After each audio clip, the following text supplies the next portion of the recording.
Hi, everybody. Erica from In the Company of Cards. Welcome or welcome back. Um, Delighted to see the channel continues to grow. Um, Ladies who are of a certain age, as am I would love it if you would invite your daughters and your granddaughters to join us in this conversation. I hope that some of the things that I talk about maybe will spark some conversation in your own families. But I'd love to have young people here as well as the rest of us. So, invite your daughters and granddaughters. Okay.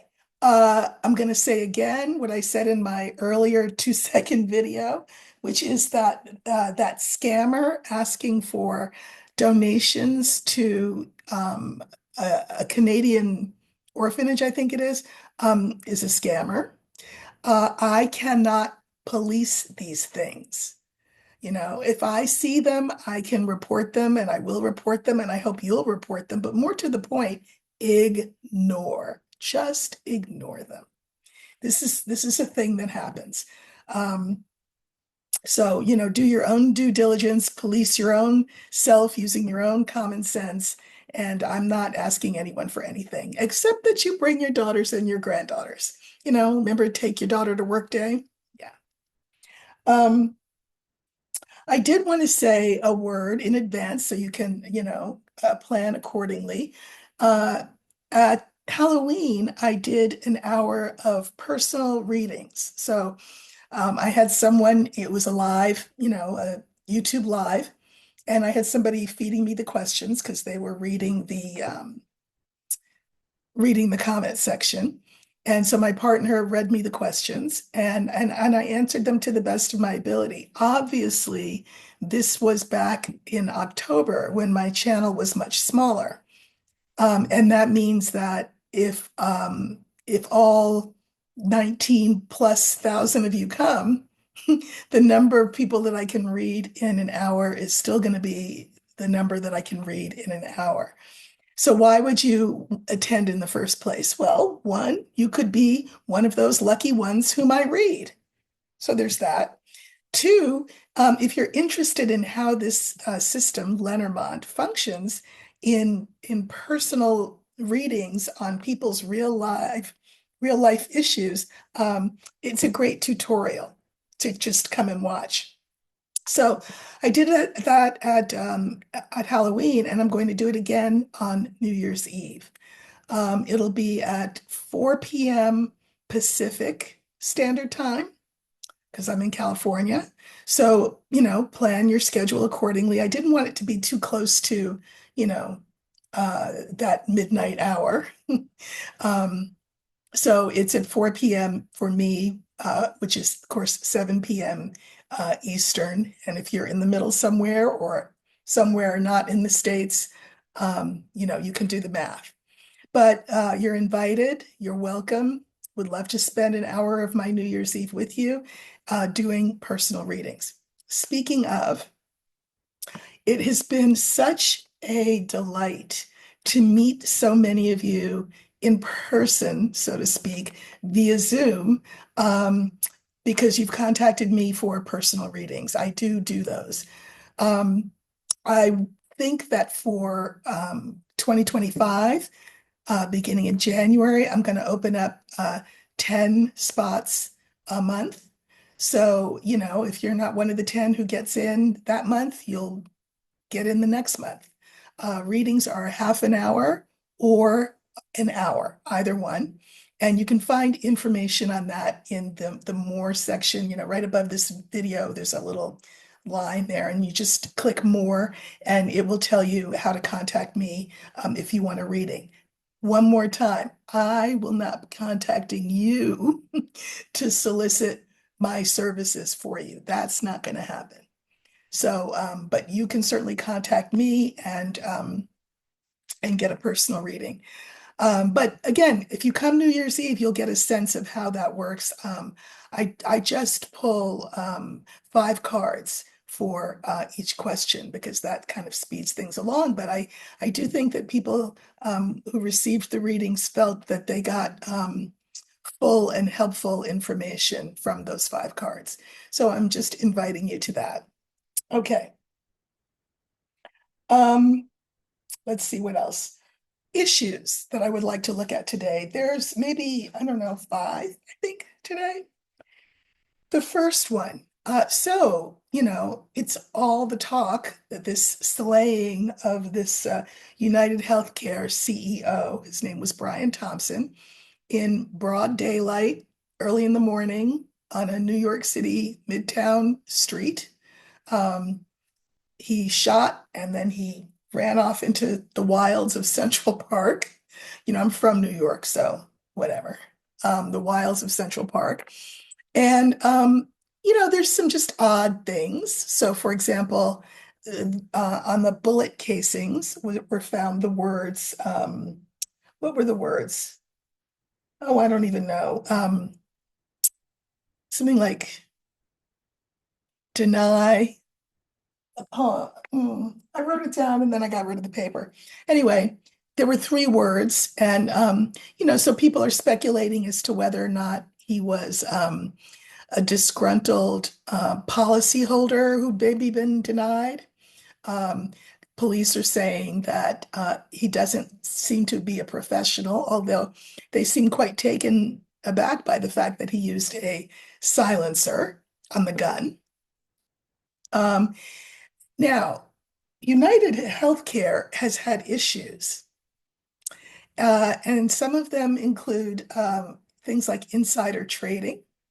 There's speculation that claims were purposely um, not responded to at all. So, you'd want to call up and well, you know what it's like. You call up and you ask, you want to talk to a person and you can never talk to a person and the automated part doesn't work, et cetera, et cetera. But that apparently that United Healthcare system is notorious for being, we'll just say, difficult to use. So I'm gonna just ask, I don't know, maybe the cards will not be able to tell me, but I'm gonna ask, um, what was the reason for the killing? Uh, People are wondering, was it a hit? Was the guy a contract killer? Um, or again, a disgruntled policyholder or something like that. So let's just ask the cards, what was that killing all about? And the card for killing, isn't it sad that there's one card for killing in Lenormand? It is the scythe, because it cuts, even though this was a gun. And I'm going to use that as the focus card. And I'm going to say, what was the reason for the assassination or the murder of Brian Thompson, who was the CEO of United Healthcare? Okay.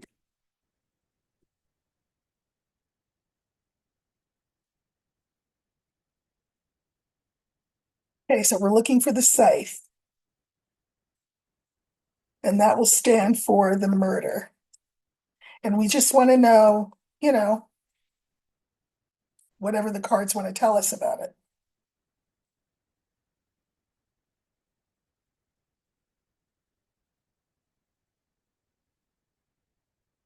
Okay, so we have the rider, the scythe, the rider, the anchor, the scythe, the key, and the book. Um, and I'm going to pull some clarifiers, but let me just say again, the rider. Now, the rider is a message. Well, obviously, if you kill somebody in broad daylight in Midtown Manhattan at a Starbucks, um, and then race off into Central Park, obviously there's some message that was trying to be conveyed. The thing is, I can mirror it with this last card, and it's the book. Well, we don't know what the message is. That's the problem. Okay. The second card is the anchor, and I can mirror that with the key. Mm. Um, and I don't know what it means until I pull more cards.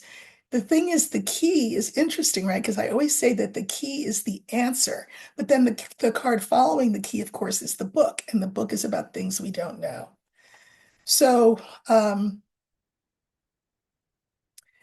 was it a message to sink uh, United Healthcare, to stop it in its tracks like an anchor would do? Let's see, I'm going to pull clarifiers on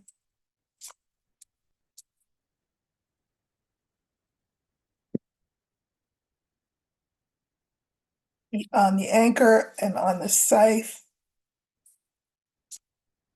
on the key, and definitely on the book.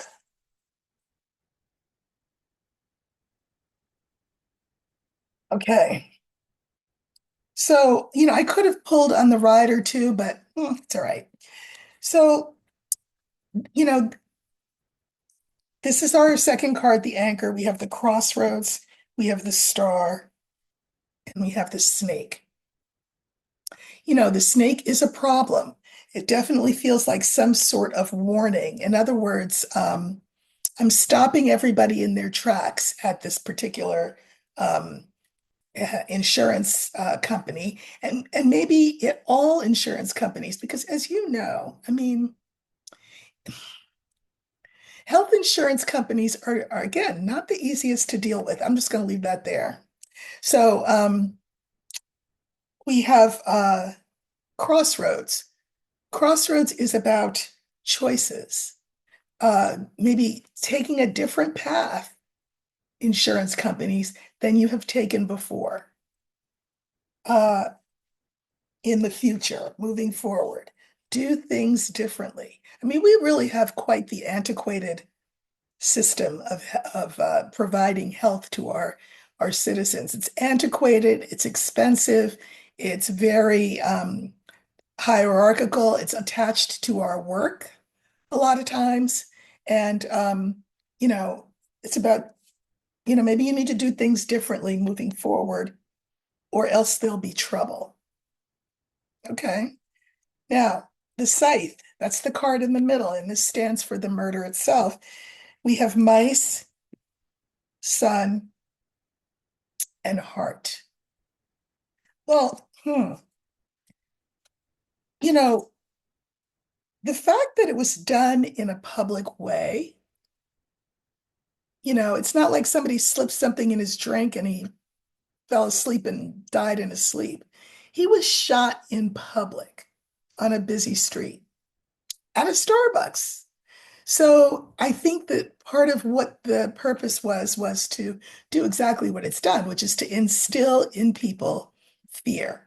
And I would say the fear is, uh, I think it's meant to instill fear in the people who manage, control, and direct these companies. Um, and then we have two really nice cards, the sun and the heart. I feel like whoever did this uh, clearly knew what they were doing, whether they were a, practiced assassin or not. They certainly had their target in their sights. Um, and you could see, I mean, they showed him shooting and then walking towards the victim and shooting some more. So he was really bent on his target. And I think that I don't feel like he did it for hire. I think he did it for what he would call a higher purpose. Oh, you see that was a pun. I didn't even know it. When I say that he didn't do it for hire, I mean, I don't think he was paid to do it. I think he did it for what he would call a higher purpose, which is, again, sending a message to that company and perhaps other health insurance companies. This is really interesting. All right. Then we have the key. And I always am excited when I see the key because that's going to really give me more information. Well, we have the coffin, the man, and the tree. Well, I'm going to just say this. I think that his death was planned for a long time. The death of this man was planned for a long time. This was not, I don't think, a spur of the moment decision. I mean, you can tell there was some planning attached to it, but here the cards verify that. Uh, and then we have finally the book, the scales, the stork, and the tower. And I find this card the most telling of all. I'll get to it in a second. So the book, we don't know what's the motive. He didn't leave a note, except for the writing on the shell casings. But I think it's about sort of a message about more equitable ways of taking care of people when they're sick financially. That we need to be more equitable. Here the CEOs get all the money, and so people are left, maybe they get the treatment that they need, but now they're bankrupt. It's speaking of bankrupt, it's absolutely corrupt, I think.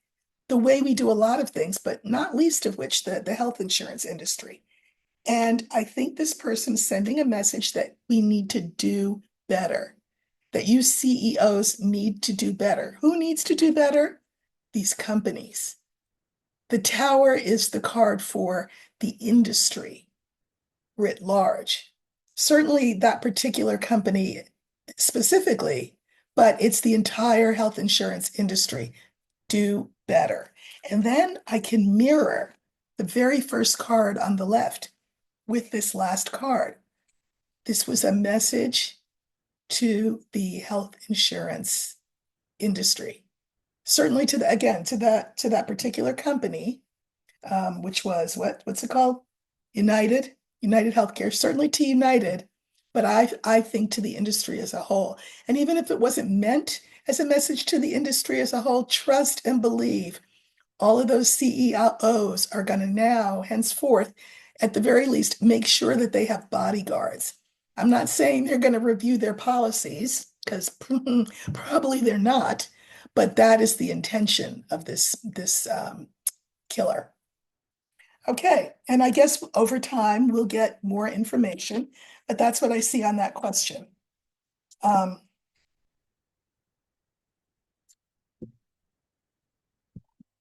all right, the next thing I wanted to look at is the situation in France. So, you know, Pluto in Aquarius, one of the things that will what set off is all of this political change and upheaval across the world, and we're seeing it happen, of course, across the world. You have the issue in South Korea, and now we're going to talk about what's going on in France. So, what's going on in France? Well, France has a president, and he is Macron. Macron is currently not popular. But France, like a lot of Europe, has a sort of a coalition type government. And the prime minister was the one who was voted out. There was a vote of no confidence, and so therefore this prime minister has to step down. Now, Macron can reappoint him, but he has said, and he being God, did I write the guy's name down? The other piece of paper that I threw out, which I don't know why I did that, but okay, it doesn't matter. Um, he has said Bernier, something like that. I think that's his name. Well, he said, yeah, no, I don't want the job. So now Macron is left having to, fight for his own survival, and he's got to name a new prime minister. And what's interesting is that the reason that there was this vote of no confidence against this guy Bernier or whatever his name was, is that there was a coalition between the far left and the far right. They came together to oust this prime minister. right? As can happen in a coalition government. So, it really puts Macron between a rock and a hard place. Whom does he name? Um, because whomever he names, that will have some real significance for Macron and whether he can survive. Now, there's another player here. Ugh, Marine Le Pen. Now, Marine Le Pen comes from we'll call it a dynasty, but really it's just she and her father who are the dynasty of far right politicians. I mean, she's a fascist, entertainment purposes only, cut from the same cloth of lots of fascists that we're seeing rise up all over the country, all over the world, right? And she's tried a couple of times to run for president, and failed. But um, I think that the ground has never been so primed as it is now for Marine Le Pen to seize power.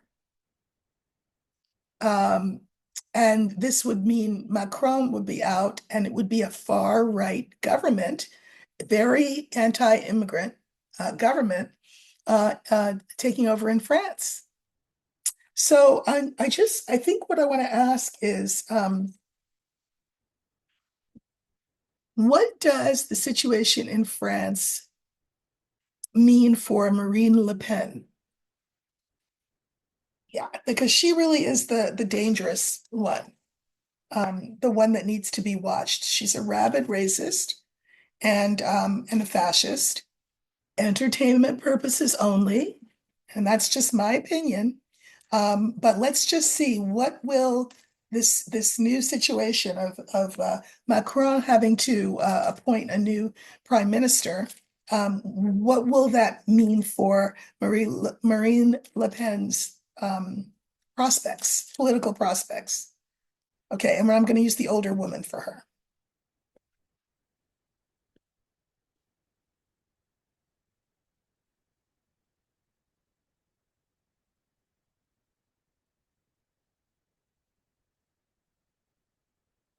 So this stands for Marine Le Pen.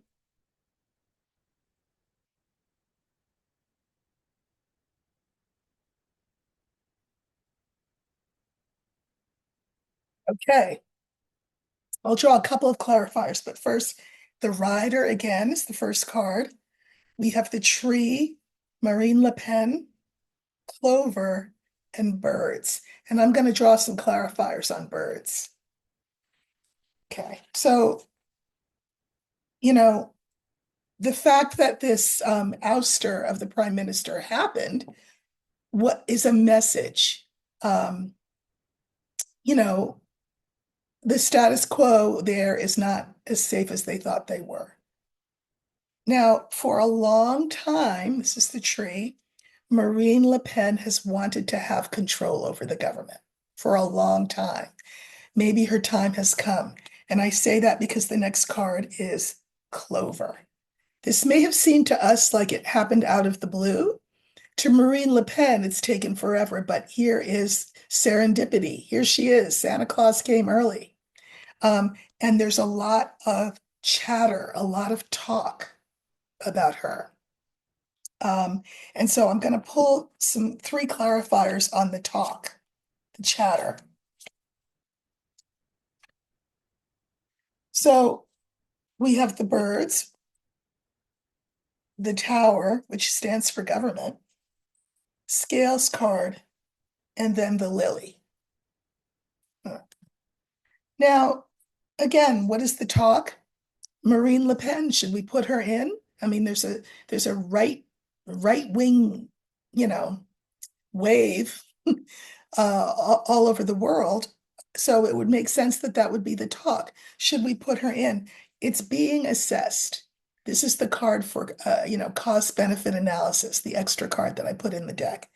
And really, the message that the government will want to give is of calm, of peace, nothing to see here, everything's okay.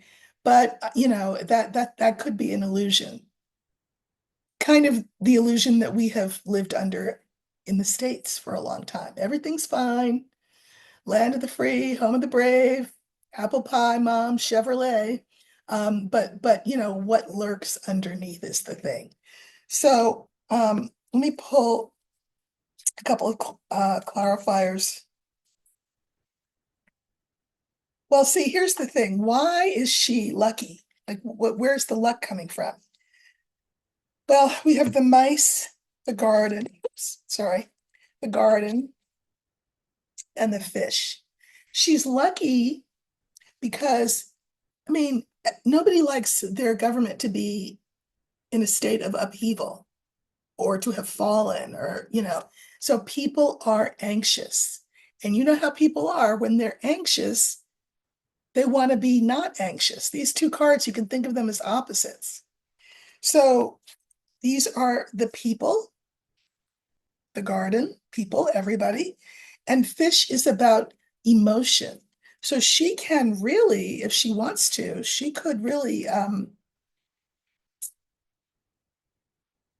harness that emotion in her favor. I don't think that there's been a better time for Marine Le Pen to make a move than right now. So we'll see what happens. Because, you know, you have a country wanting peace, calm, security, etc. Is Marine Le Pen going to be the one that will deliver that? I don't think she'll deliver that. She might say she's delivering that because she'd act as a strong man or strong woman, right? You know, like 45 says, I alone can fix it. I will be your protector. Even if you don't want me to be, I'll be your protector. She's like that. That's the kind of politician she is. Very, very right wing. You can go too far with that, as we saw in South Korea. But I do think Marine Le Pen is positively positioned to make her move. All right, the next question. So, you know, there'll be more on this later on as the year progresses, but Ramaswamy, Vivek Ramaswamy and Leon, Alonia, people call him different things, Musk, are head of this thing called the DOGE, Department of Government Efficiency. It is, you know, it's not an actual department, but 45 made it, created it. And so and it's meant to these two men are tasked with cutting government spending, cutting what they would call the fat from government spending. And one of the things that both of these men, Ramaswamy and Musk, one of the things that they agree on is that, especially post-pandemic, that too many federal workers are still working from home and they should not be. For some reason, they find that not a cost-effective way to handle things, and they want people back in the office. Now, you know, people who did work from home during that time uh, liked it. I mean, first of all, you're not commuting, so that saves you time and money. Um, you're not wasting time because you're doing your work. You don't have to deal with, you know, I don't know, office intrigue and water cooler nonsense. Um, and you feel some ownership and autonomy over your situation. Well, obviously, that is not anything that Musk wants you to feel, right? He's all for the robot phenomenon. So, you know, he does not want you to have autonomy. So, one of the things that they're talking about, DOGE, is that they will force federal workers either to come back to the office full time or be fired. So, I'd like to know, how's that going to go? And I think what we'll do is we'll use the tower for that, for federal government and that heavy-handed approach to its workers. How's that going to go? So let's look for the tower and see what we get. Okay. All right.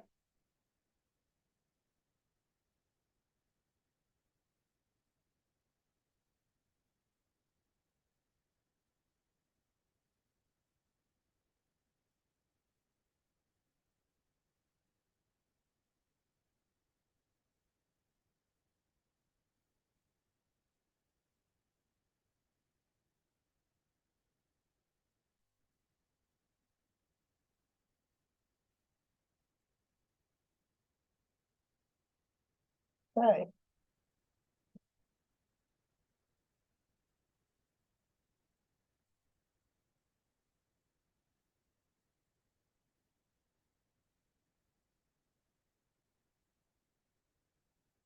Right. So we have the heart, the key. This is government in the middle, the moon, and the whip. All right. So,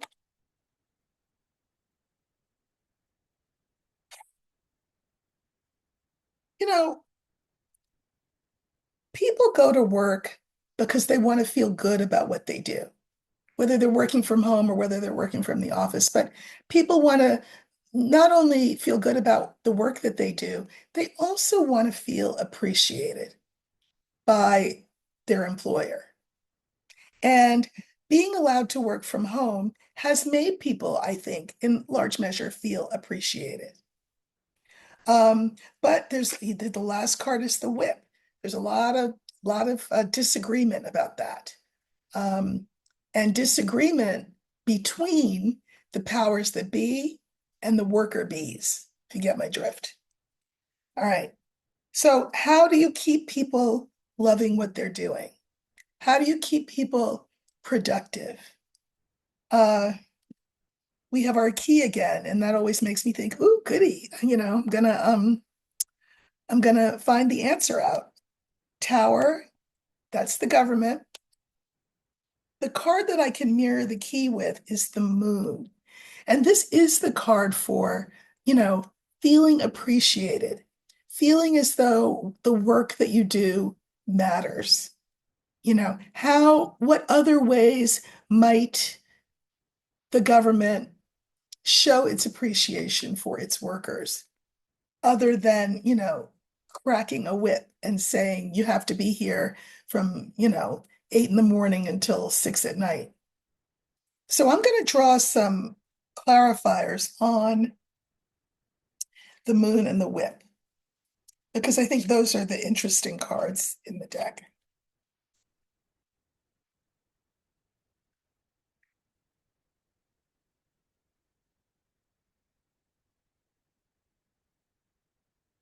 Okay. So on the moon, clarifiers are the sun, the scythe, and the ship. I think that there will be people, and of course, if you've got one of those sort of civil service type jobs, there's pensions there. I mean, that's what keeps people in these jobs a lot of times. It's not so much that they love what they do, it's the fact that it's job security, it's pension, it's the health care, it's the, those other perks. Um, but by telling people, forcing people to go back, well, this is kind of um, it's like a dagger to the heart. It's kind of saying, we don't care about your circumstances. We just want to count you as you count widgets or whatever you do for the federal government. This will feel like a blow to people's self-esteem and their pride in what they do and in how they are perceived by the employer, which is the government, the state. And I think a lot of people will see themselves as what they are, which is, cogs in a wheel, and then they'll leave. And then what are you going to do? fill the slots with robots? I mean, if you are Elon, you would say, well, yes, Erica, that's exactly what I'm going to do. But I just think there's certain things that you can do, and they're hardline measures, and and they might work for a while, but we're in the age of Aquarius. I think there'll be a mass exodus. Kind of like if you get rid of all of the undocumented people who pick crops. Well, who exactly is going to stock the grocery stores with produce that has not been picked and that's rotten in the, been rotting in the field? So I think this will create a mass exodus if people are made to come back en masse. And then we have this whip, which is this card of contention. And I think this contention is going to lead to unforeseen circumstances. So, while Ramaswamy and Musk are swinging around their big cigars, I think that, again, there are going to be unforeseen consequences here. In the very, very long run, though, this will be all to the good.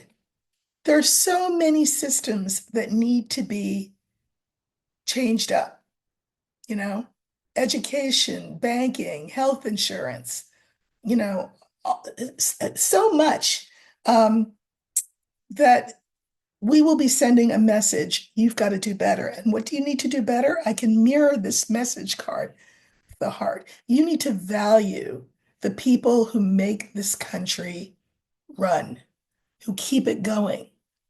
And the way that you value them is not by cracking a whip and treating them like kindergartners who have to, answer to a bell. It's ridiculous. Okay. Um, two more. Okay. I've been asked about Biden and his pardoning of his son.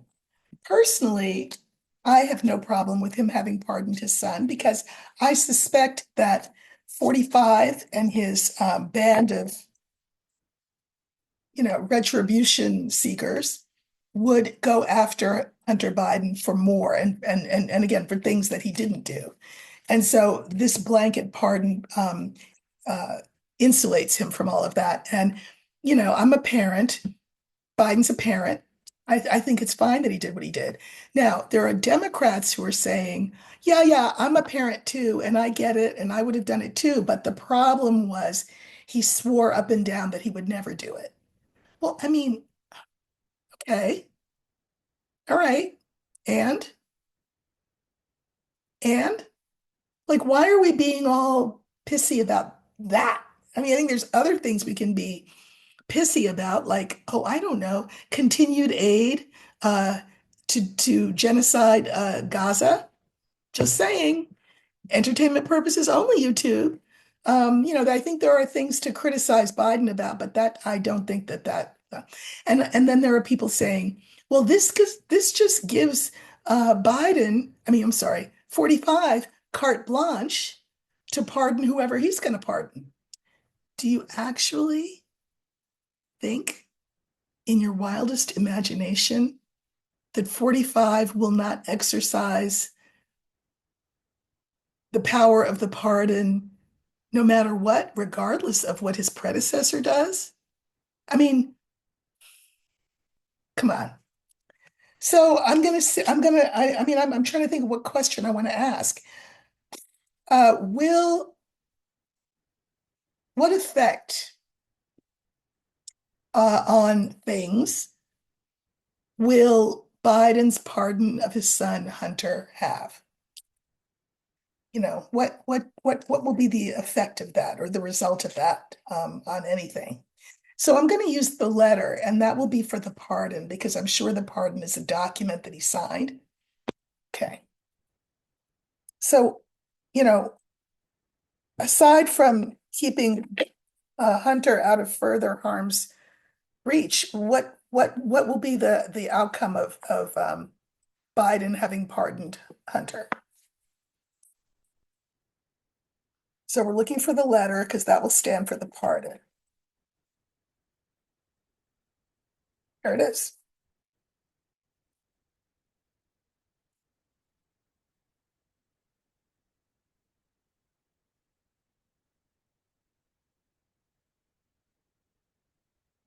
All right. So I think there were lots of reasons that Biden pardoned Hunter.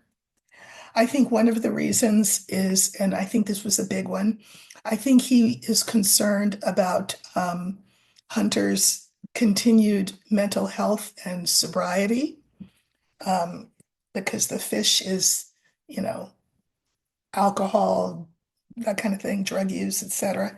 So this is his son, Hunter, and he's worried. He was worried about his son's sobriety if he were, to be come after, which he would have been, by Trump and his brigade. Now, yeah, it's true that the pardon caused problems because he said he was going to do one thing and then he did another. By the way, why are we not all up in arms that he said he was going to be a one-term president and then next thing you know he was running again?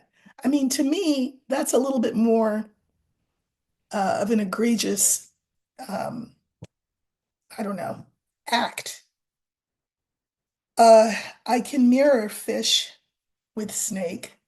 And again, I just think he was worried about the problems that this would create in his son's life going forward. And what parent, while they have the power, would not choose to exercise it when you know that there's an enemy?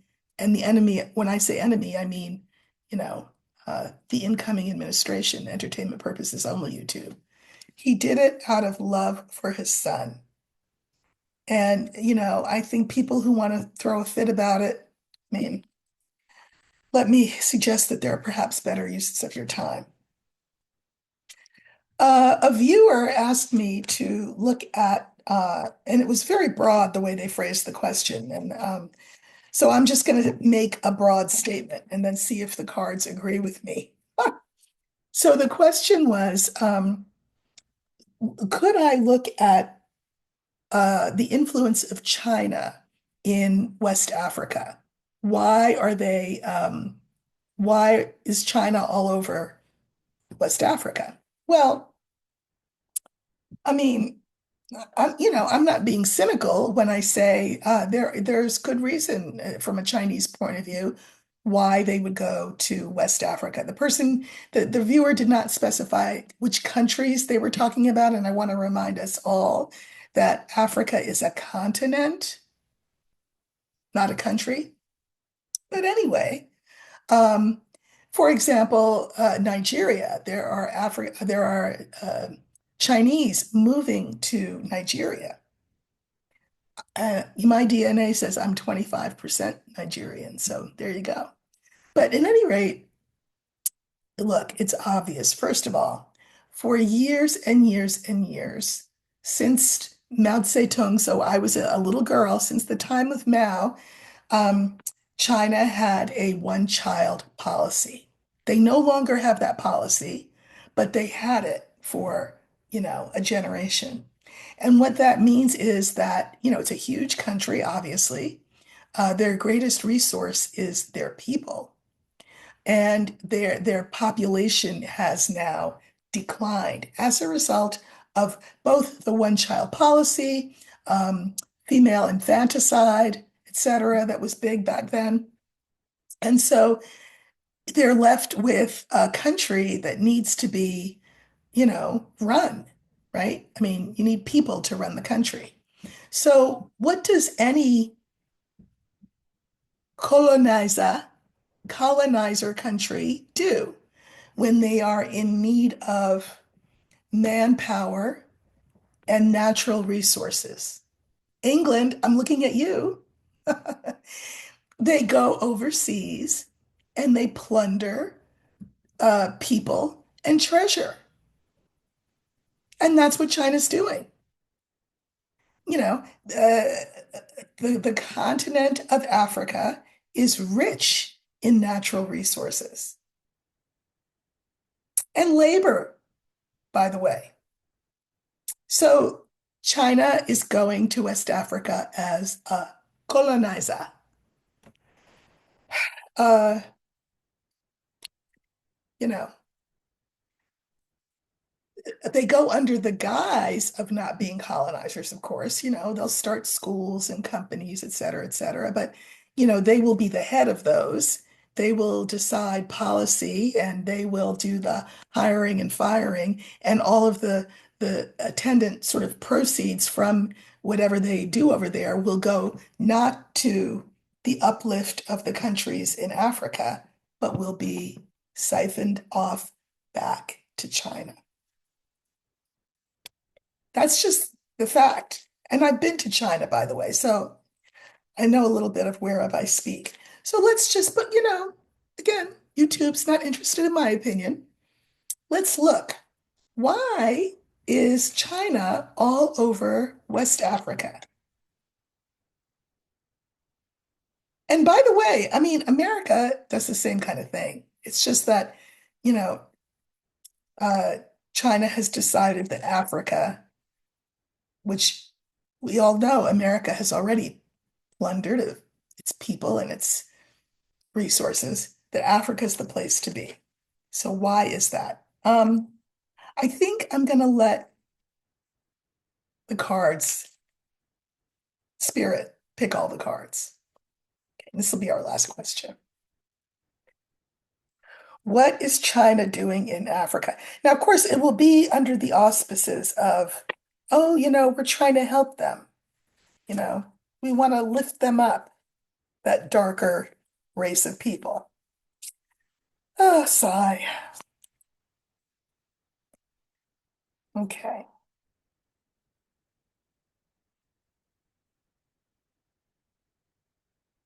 exactly. Clouds, lily. Oh, look what's in the middle. Snake, moon, rider. So I can mirror clouds. Clouds, remember, is confusion, obfuscation. We're here building a school, but really that's not why we're really here. So they want to obfuscate their real intention in being in West Africa. Uh, they want to seem benign, peace-loving. Can't we all get along? That's the reputation that they would like the Nigerians and other West Africans to think about them. But I mean, not for nothing, this is in the center. And to me, this represents, in this case, again, the plunder and the theft of labor and of resources by China from Africa. So there you go. That's the question, answered in a nutshell. I don't think I need to pull clarifiers on that. All right. Well, again, bring your daughters, bring your granddaughters. Let's start some intergenerational conversation here. And I will see you really soon. Take care.